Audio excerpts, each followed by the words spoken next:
El mundo está formado por diversas culturas, países y personas. Sin embargo, más allá de las diferencias, existe un rasgo común fundamental. Todos los seres humanos nacen libres e iguales en dignidad y derechos. Así reza el artículo primero de la Declaración Universal de Derechos Humanos del 10 de diciembre de 1948. Los derechos humanos se han convertido en uno de los conceptos más importantes de la historia de la humanidad. ¿Pero qué son realmente los derechos humanos? ¿Quién es responsable de su defensa? ¿Y son realmente válidos para todos los seres humanos?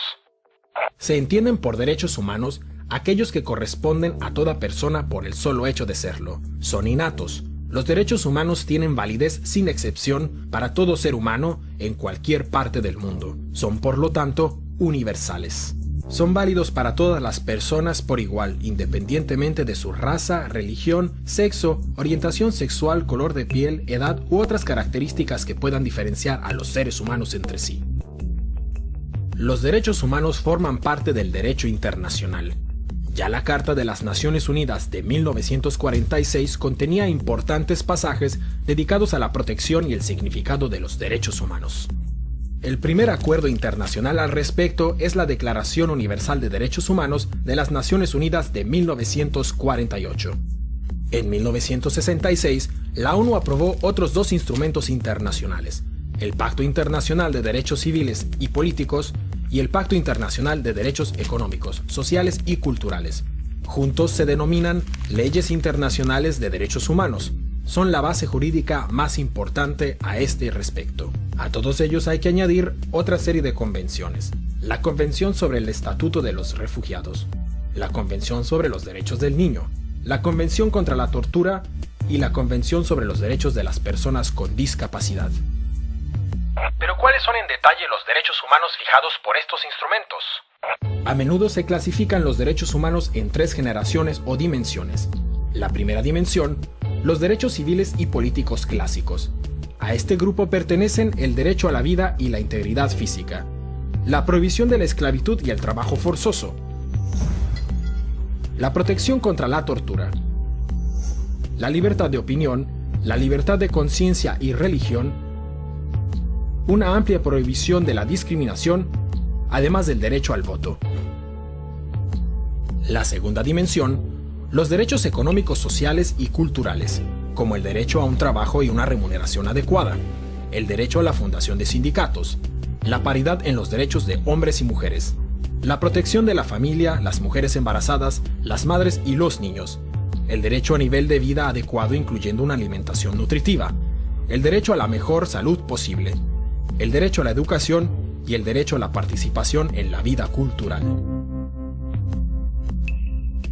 La tercera dimensión está compuesta por los derechos colectivos, por ejemplo, el derecho a la autodeterminación, el derecho al desarrollo, el derecho a un medio ambiente limpio y el derecho a la paz. En este sentido, resulta fundamental el principio de la indivisibilidad de los derechos humanos. Según este principio, no puede establecerse una jerarquía entre los derechos políticos, económicos, sociales y culturales. Los derechos humanos deben garantizarse conjuntamente.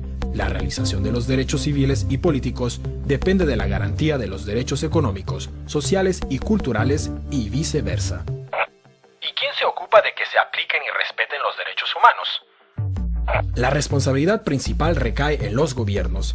Estos no pueden perpetrar ninguna violación de los derechos humanos. Deben protegerlos de los ataques de terceros y tienen que crear las condiciones para su absoluto cumplimiento.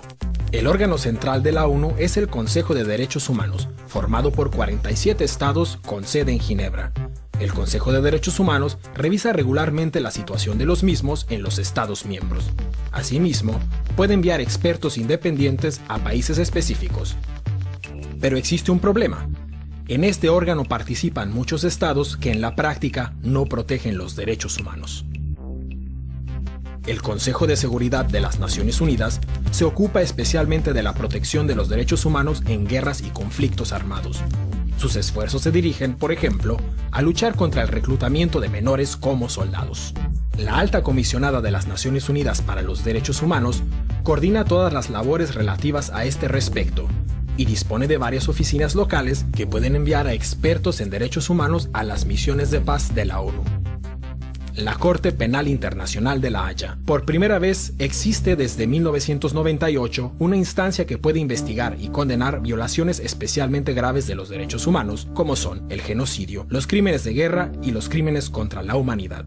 Sus alcances todavía son limitados a causa de la falta de apoyo de importantes naciones como los Estados Unidos de América o China. Sin embargo, este es un importante paso, ya que los criminales de guerra ya no pueden estar seguros de permanecer impunes. Además de las instituciones internacionales de la ONU, existen otros organismos y acuerdos en materia de derechos humanos a niveles regionales: el Convenio Europeo para la Protección de los Derechos Humanos y de las Libertades Fundamentales, o el Tribunal Europeo de Derechos Humanos en Estrasburgo, la Carta Africana de Derechos Humanos y de los Pueblos, y la Convención Americana sobre Derechos Humanos.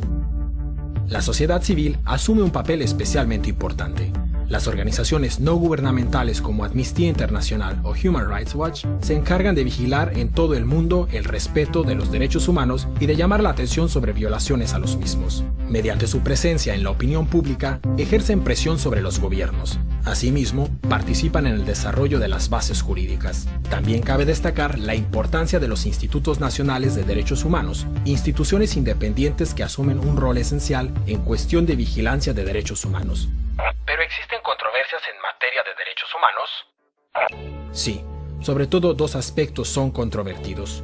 Punto de discordia número 1: el carácter universal de los derechos humanos. El argumento: la idea de los derechos humanos procede de Occidente y por lo tanto no puede trasladarse automáticamente a otras culturas.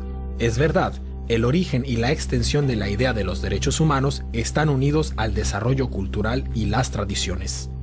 Pero también es cierto que ningún ser humano desea ser torturado o discriminado a causa del color de su piel o su religión. Toda persona aspira a poder expresar su opinión libremente, sin miedo a ser perseguido. Todo ser humano desea vivir una vida digna bajo un techo y sin sufrir hambre ni sed. Y todos estos deseos están recogidos en el concepto de universalidad de los derechos humanos. Cabe destacar que la universalidad se pone en tela de juicio por estados o grupos responsables de violaciones de los derechos humanos. Punto de discordia número 2. Los estados occidentales son acusados de utilizar los derechos humanos como excusa para atacar militarmente a otros países al mismo tiempo que violan los derechos humanos. La realidad es que ningún estado garantiza por completo los derechos humanos. También en los estados occidentales existen violaciones de los derechos. Especialmente tras los atentados del 11 de septiembre de 2001, se introdujeron una serie de medidas que recortan los derechos humanos y que se justifican argumentando la necesidad de la lucha antiterrorista. En conclusión, podemos comprobar que los derechos humanos son especiales. Corresponden a todo ser humano por igual. Su protección y su respeto deben ser prioritarios en las actuaciones gubernamentales, porque los seres humanos son el punto de partida y el objetivo de toda política. El Estado está al servicio de las personas y no al revés. Los derechos humanos requieren una lucha constante para su protección y su defensa. Solo si respetamos los derechos humanos podremos asegurar la paz y la estabilidad a largo plazo.